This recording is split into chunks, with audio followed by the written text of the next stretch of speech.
Pessoal, agora vamos fazer um test drive no compressor. Vou usar a pistolazinha, o próprio compressor para fazer o acabamento no suportezinho e vou colocar ele depois. Nunca usei isso aqui, viu? Mas peguei agora também.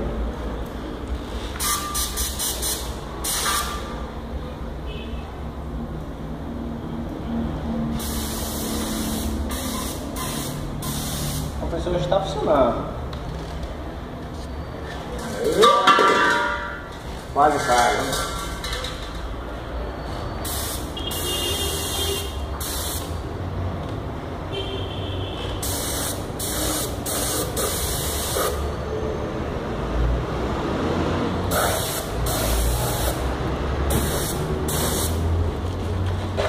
Muito bom, né?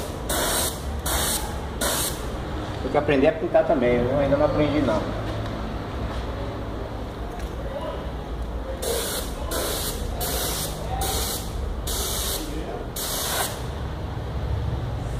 Taca, pinta mesmo de preto.